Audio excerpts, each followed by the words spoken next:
My goodness, that final drive for the Philadelphia Eagles to close out that game tonight against Pittsburgh was just simply beautiful. I never seen a drive like that in my life.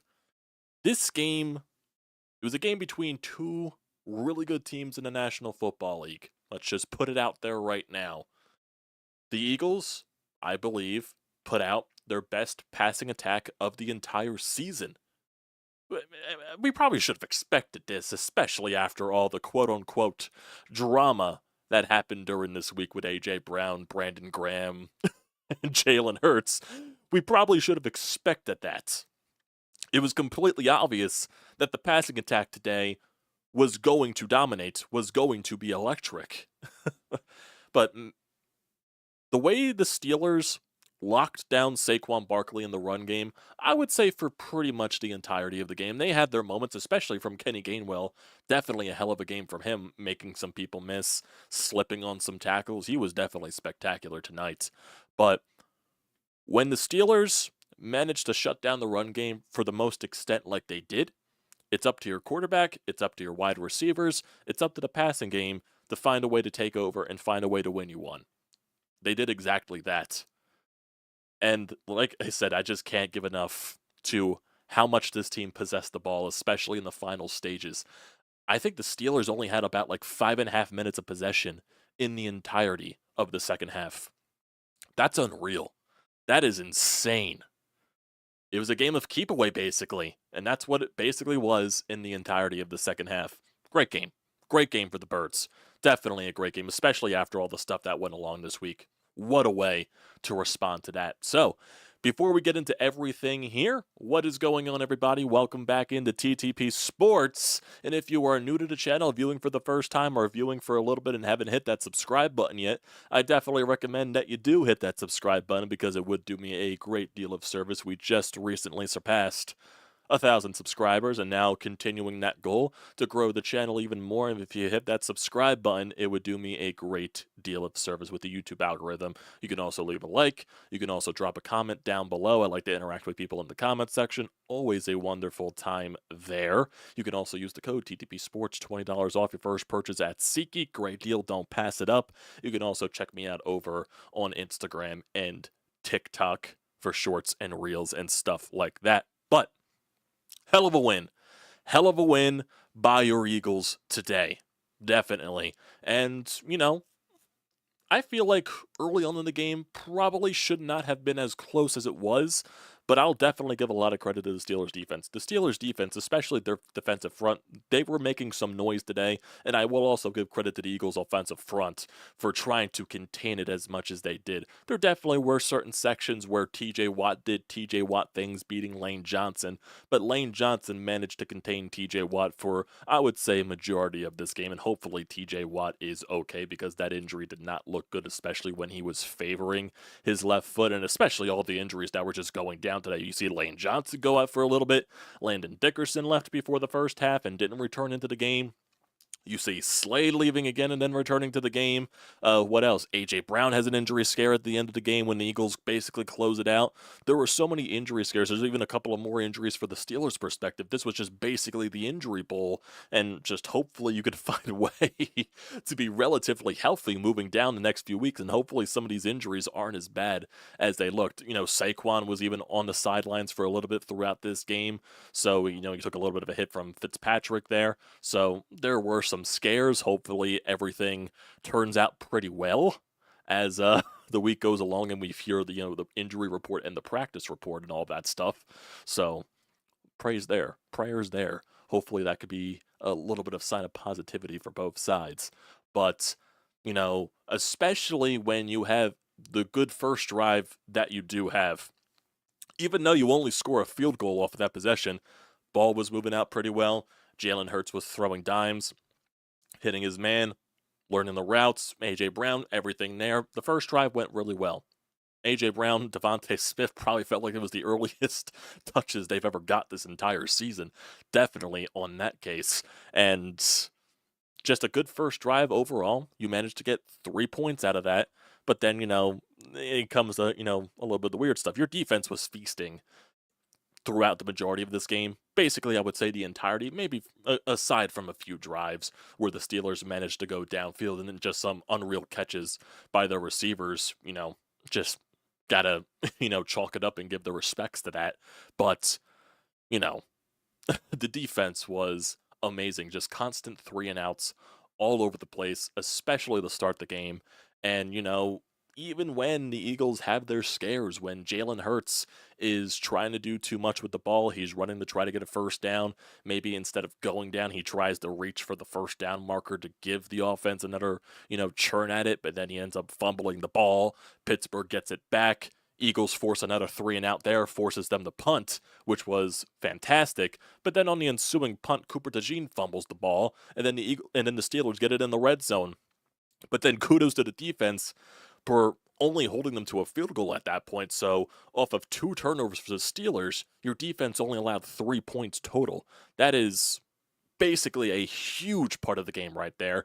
And then your offense goes down the field, scores, and then your defense just does greatness, just some great stuff. Forces another 3 and out. You go score another touchdown. A.J. Brown, Devontae Smith, they're getting their due.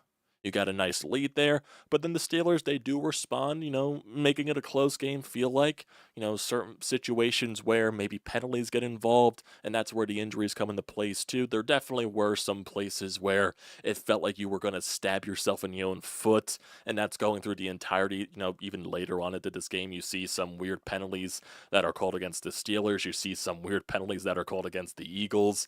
One of the more egregious ones was what Jalen Carter did, when I believe it was like a 3rd and very long, and the Steelers elect the punt. It was Jalen Carter just whacked somebody in the head, and thankfully it didn't force into a turnover there. It didn't force into an automatic first down for Pittsburgh, because I guess the flag was thrown after the ball was kicked. And even though the Eagles were in their own red zone at that point, they were in their own end zone, they still managed to find a way to get out of it. But there was just a lot of situations where it felt like they were stabbing themselves in their foot, where a bad penalty takes them out of an offensive drive. It kind of kills the drive there. And when the defense takes a bad penalty and allows Pittsburgh to have life on the offensive side, it just kind of, there was a queasy feeling at certain points of the game. But when you get into that second half, especially when Pittsburgh is trying to go down the field to possibly, make this game even closer than it needs to be, you force a fumble, and it was a botched snap by Pittsburgh, and you managed to recover that, and you basically didn't look away for the rest of the game. That was basically an entirety of possession. Just look at all the drives in that second half after the fumble, or just the entirety. So you get a field goal to start the second half, then Pittsburgh fumbles it. There was only 5 drives total in that entire second half. The first drive, which allowed the Eagles to get a field goal, it was a 13-play, 7-minute, and 8-second drive. Then the touchdown play, which was 13 minutes, and I think that's 8:33 or 6:33, so another very long, sustaining drive there. And then the final drive to finish off the game, 21 plays and above 10 minutes. Like, that is crazy. You're holding the ball for how much basically of this entire second half? You got 14 seconds there. You got basically 24 seconds of the entirety of the second half, it feels like. That's crazy. That's insane how much you were able to possess the ball for and keep it out of Pittsburgh's hands. Your offense did a lot of good there. Churning the clock, let the clock keep going, and getting first downs when you need to. That was insanely crucial in that second half, and they deserve a lot of credit for it. And Jalen Hurts deserves so much credit in this game as well, because this was definitely his best passing game, in my personal opinion, of the entire season. He looked sharp. He looked confident. He looked poised. He was hitting his reads, even though of course, there were certain situations where there was some ugliness. That's going to happen throughout the course of a game. Obviously, that's the case. But, Jalen Hurts, for the most part, 25 of 32 on his completion attempts, had 290 yards, had 2 touchdowns in there. Really good. Throw some dimes, and especially on some 3rd and long, 2nd and long, some long plays. Made some huge passes to A.J. Brown, made some huge passes to Devontae Smith. Even, Calcaterra got into the mix on some of those plays. So, even Jalen Hurts having some huge runs as well. He was just good. And that was, like I said, I feel like his best overall game of the season, passing and running-wise, and that is very important. And like I said, we probably should have expected this from all the drama that happened this week, so It was I guess it was too obvious that it was going to happen at the end of the day. So, hey, good for Jalen. Good for Jalen. And of course, AJ Brown got his. He had 8 receptions for 110 yards, 11 targets there. Devontae Smith had 11 receptions in this game on 12 targets for 109 yards. So those guys absolutely torched the Steelers secondary. So that was very fun to see. And Kenny Gainwell, he even had himself a really good game. 7 carries for 20 yards, but he was making a lot of guys miss. He was getting some huge chunk yards, especially in certain situations when Saquon was on the sidelines. So there was just some good moments from Saquon that just kept drives going and kept drives alive, which allowed your offense to go down and score. And that was insanely huge for this game because, like I said, I think this game was a little too close for comfort in certain situations, but then you just play keep away. And especially that fumble by Pittsburgh, that was the entire turning point of this game.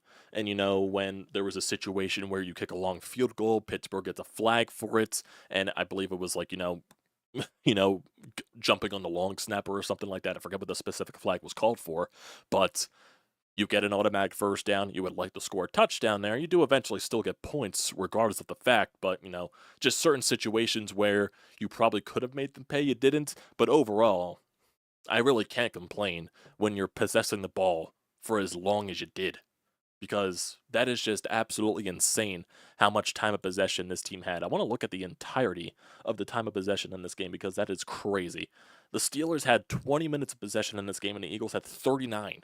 39 minutes of possession, 39 minutes and 52 seconds specifically. Insane. Absolutely insane. And I'm sure a lot of people on the betting side put a lot of stuff on Saquon, no, not Saquon, put stuff on AJ, put stuff on Devontae, Jalen Hurts to have a really good game on the parlay side of things. So I'm sure a lot of people cashed out in those specific routes. But overall, defense feasted once again.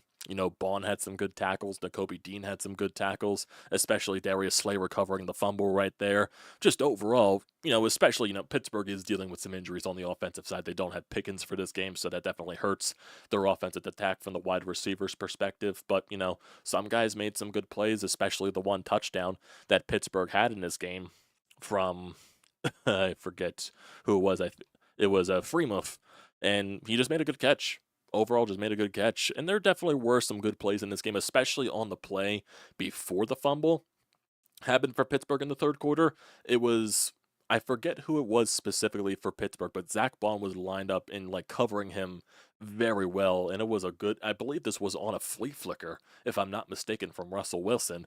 And it was just Zach Bond wasn't looking at the ball, but he was still in good coverage. But then the receiver for Pittsburgh just made a spectacular catch. And I'm just like, oh, God, this is not feeling good. And then a couple of plays later, the Steelers fumbled the ball, and I felt much better. Like I said, this was a very, very weird game.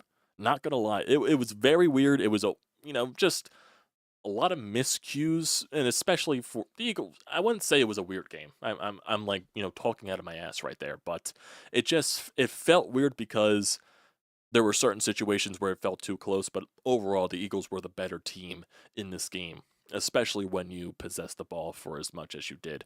And like I said, all the credit in the world goes to Jalen in this game because for the Steelers, they definitely shut down Saquon Barkley because this is definitely Saquon Barkley's least impactful game overall this season. Saquon had 19 carries for 65 yards. And yeah, he definitely had his moments in this game, but definitely nowhere close to a takeover like we've seen from Saquon this entire season. So that is a lot of credit to the Pittsburgh front because they were snuffing out a lot of plays. They were shutting him down basically right at the line of scrimmage. And, you know, when not the Eagles, when the Steelers defensive front finds a way to shut down Saquon Barkley to that extent, you need your quarterback, you need your wide receivers, you need your other implements of your offense to go off. And Jalen Hurts and the wide receivers, A.J. Brown, Devontae Smith, basically everybody, they did their job today. And they really stood out. Really stood out. It was very impressive overall. And that's something that you really need from your quarterback when when your star running back is shut down basically for the game because of the defense basically focusing on him. Your quarterback steps up. Jalen Hurts stepped up. A.J. Brown stepped up. Devontae Smith stepped up. Fantastic stuff from them. I'm just the time of possession stat is still crazy to me. It's still crazy how much they possessed the ball that entire second half. It is insane.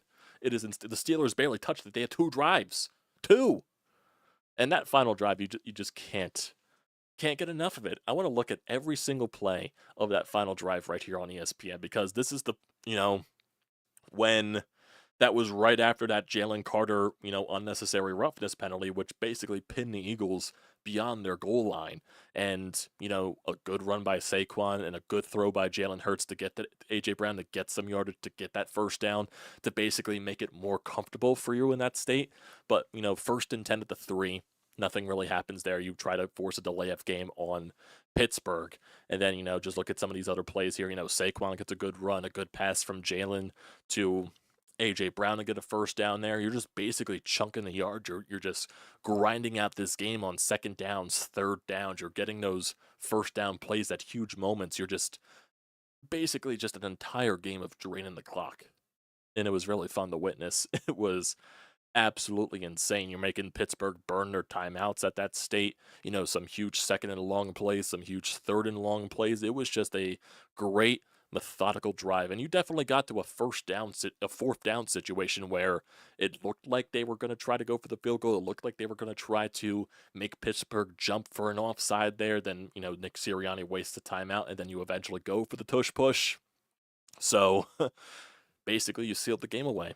It was just good stuff here overall by this Eagles squad. So really just can't give him enough credit. And then when you get, A.J. Brown chucking it out to try to get to that first down marker, then he fumbles the ball. But thankfully, Devontae Smith was right there to lay right on top of it. So, and that was the play where A.J. Brown got up a little gimpy. So I hope everything is okay there. Hopefully we'll get some stuff post-game to, hopefully everyone's fine. Hopefully everyone is fine. I pray that everybody is fine. But every time when I'm looking at this entire play-by-play of this final drive for the Eagles, the list just keeps going. It just keeps going down and down and down and down and down and down and down. It just never ends. It's crazy. It is crazy how they were able to sustain that long drive for those final minutes of the fourth quarter. That long drive was basically the entirety of the fourth quarter, if I'm not mistaken. That's what it felt like, at least. Because what was it? It was a 10-plus minute drive. Yeah, that was basically the entirety of the fourth quarter. Crazy. My God. And I'm also looking on Twitter just to see if there is anything else that stands out there. What else is there? But just insane. You were able to grind it out. It was a battle of 2 good teams. It definitely wasn't pretty in certain extents, but your pass game, Jalen Hurts, they impressed. They did really good in this game, and that leads you to a 10-game winning streak. That leads you to being, 12-2? Great stuff there. Fantastic stuff. And now I believe with the Lions, I think they lost to Buffalo, if I'm not mistaken. Yes, they did. Buffalo beat Detroit in an absolute shootout, 48-42. That's insanely huge there because now you're 12-2, and I believe Detroit is now 12-2, if I'm not mistaken. Yeah.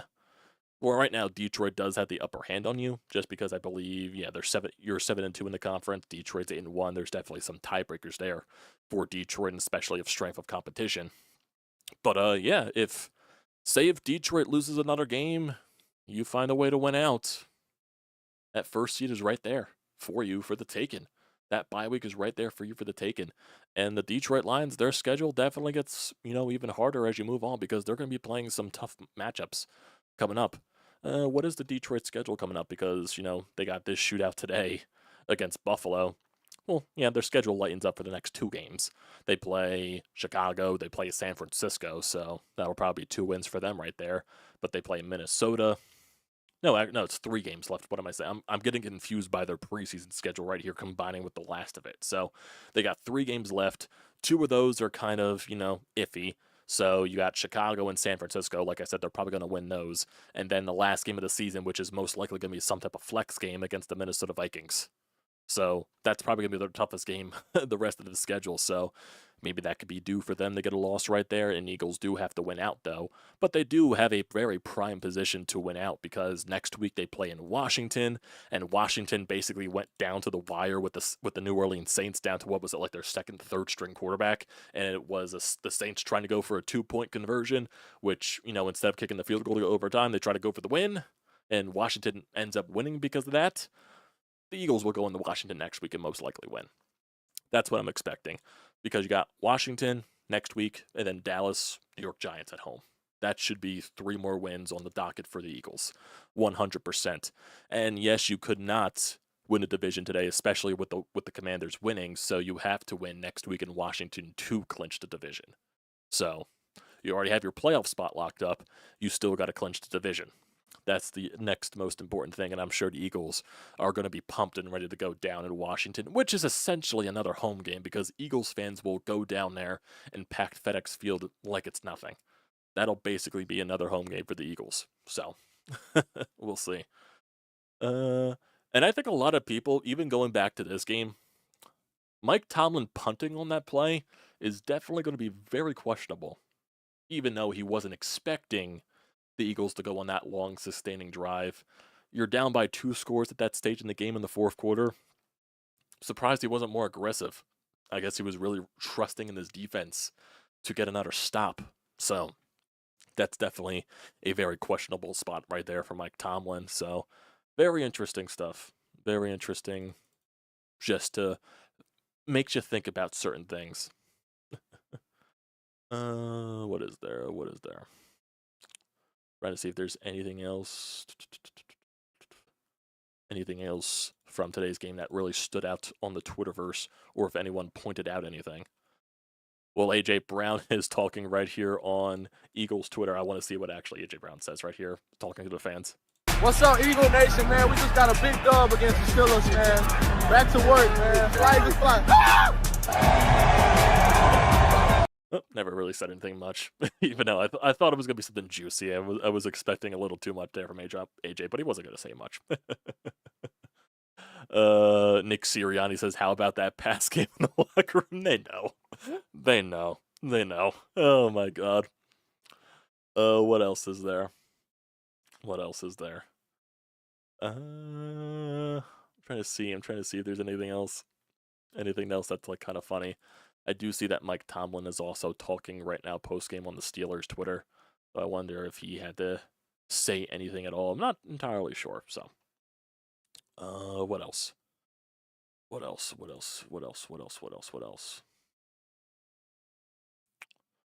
Nope, not really seeing much there at all. Nope, not seeing much at all. So, overall, just a very, very good win by the Eagles here, especially responding to all that drama. They did a very good job responding to all that. Nick Sirianni did a good job. Jalen Hurts probably had one of his better press conferences of the season. AJ Brown addressing everything. Just the entire team addressing everything, because even Jordan Mailata appeared, I believe, on WIP Morning Show and, kind of had some annoyance when they were asking him the question, saying it was nobody's business, and then he addressed it pretty well the next day, saying, nope, we're just moving on to the Steelers. It's not the A.J. Brown, Jalen Hurts show. We're moving on to this week. So they did a very good job addressing all of that, regardless if there's, some type of, disconnect between shit. I don't think it's anything drastic, or anything like that, but there definitely probably could be something there, but it doesn't seem like there's, right now, you successfully had a very good passing attack today, and you played well. And right now it looks like it's not, whatever this problem is between AJ and Jalen, and I don't think it's to that big extent, even though we did talk about it the other day, to where it maybe could have been as bad as it was. But, you put your differences to a side, you focus on the game, you go out there to help the team, you address it the right way, and you went out there and had a good win. That's how I know this team right now is definitely built different to handle the drama, aside from last season. They're more prepared for it, and they responded to all of that, and I think that's what makes this group even more better than what they were last year, because last year, when push came to shove, they got ran over and tumbled. This year, when the drama's coming for them, they're addressing it. They're standing up to basically everything here. It's fun to watch. It really is to see this team basically mold together, come together as a one basically gigantic collective unit. And a lot of credit goes to Nick Sirianni on that point because he's the one that's making this train roll. And we all, granted, we've all given Nick Sirianni his criticisms because they were all due, but I think he's doing a fantastic job of finding a way to keep this motor running with this team and get it constantly rolling each and every week because he's doing something really good. He's got this group locked in. He's got this group connected as one. So good on him, man. Good on him. Good on him. So let's see if there's anything else here before we get to the rest, because we do have a voicemail here on the Anytime Hotline, so we'll see. I don't think there is anything on updates for the Eagles. I don't think, or updates for the injuries. I don't think there is. Nothing that I've seen right now. We're definitely not going to hear anything post-game about injury updates on the Eagles' perspective, so we'll see. We'll see. We most likely won't hear about anything there. And there was also some things that were going on the sidelines too, especially after the Jalen Carter penalty that pinned the Eagles down past their goal line. I think it was Nick Sirianni, kind of going after Jalen Carter because, yeah, that was stupid by Jalen Carter. And some coaches had to hold back Nick Sirianni. I think it was their defensive back coach, the absolute unit that they have. This dude is gigantic, having to hold back Nick Sirianni from freaking going after Jalen Carter because it was, it was funny. That was funny, in my personal opinion. But, yeah, overall, some very, very good stuff here by the Birds. Very good stuff. So let's get to the Anytime Hotline. Let's get to what you guys have to say right here. We also have a couple of you guys in the chat, and then we'll end it off. Let's get to Sean, and let's see what he has to say on this Eagles win. Everything's sunny in Philadelphia now, right? Everybody's friends, everybody's holding hands, singing Kumbaya. Definitely redemption day for Jalen Hurts, A.J. Brown, Devontae Smith, etc. They needed to have it because Pittsburgh did a real nice job defending Barkley for the most part. But Jalen, other than the one turnover, played well. I thought he made good decisions with the football, got the ball out of his hands quick and hit the open receivers. The defense did what it had to do. In this league, the way the rules are against the defense, when you hold teams to 20 points and under, you're going to win a lot of games. And that's what Fangio and this unit is doing. Also a redemption day for Jake Elliott. I mean, he hit his field goals and extra points. Good job. And I'll also throw a little light onto another guy that I thought quietly made some big plays at key times. Kenny Gainwell made two nice catches, especially one down near the goal line. Ran the ball hard when he got his chances. Big win, especially with Detroit looking like it's going to lose. One negative, though, Jalen Carter, you got to stop with the bullshit penalties, dude. I mean, that you can't do that. You're not a rookie anymore. This isn't college. You can't make those mistakes at critical times. Inexcusable. But a solid win nonetheless for the Birds. Yeah, I do agree with the Jalen Carter thing. That definitely is something that I'm sure Nick Sirianni was very pissed about on the sidelines because, yeah, that is a crucial part of the game, especially when you're trying to drain the clock out and basically just trying to go out and win. You cannot pin your team back like that. And that was almost a chance where it could have given the Steelers the ball back because that's what everyone thought initially. But then once you come back from commercial break, you see all the Twitter updates and everything like that. That's when you finally figure out, oh, it's still Eagles ball because the flag was thrown after the ball was kicked. So it will still remain Eagles ball, although they're basically lined up at their goal line.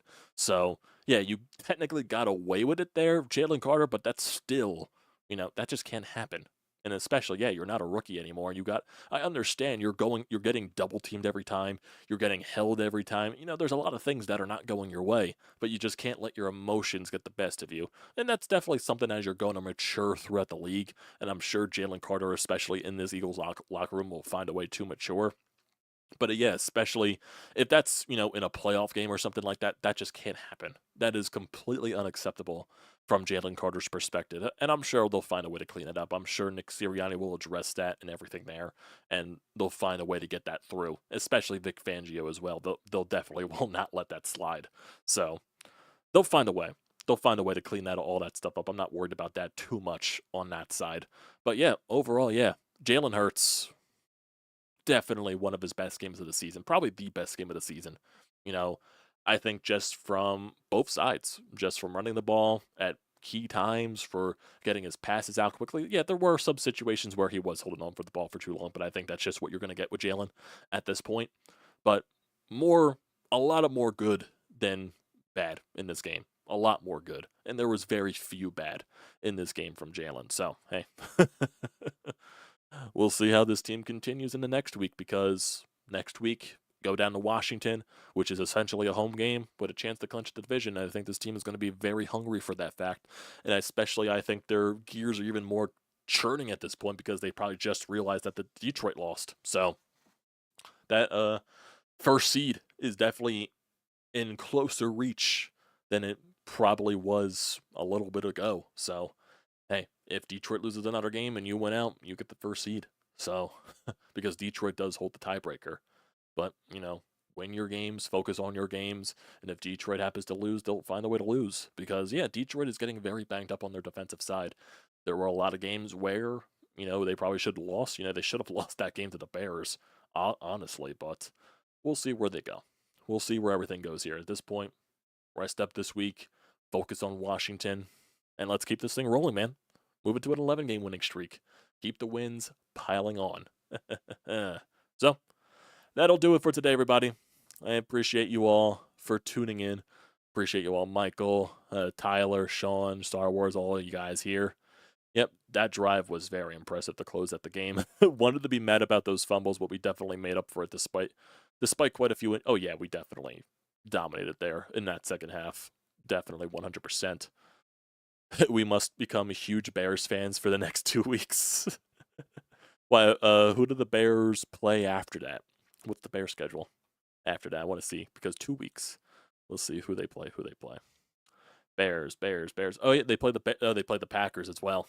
They play the Lions, the Seahawks, and the Packers. Ooh, that's interesting. That is interesting right there.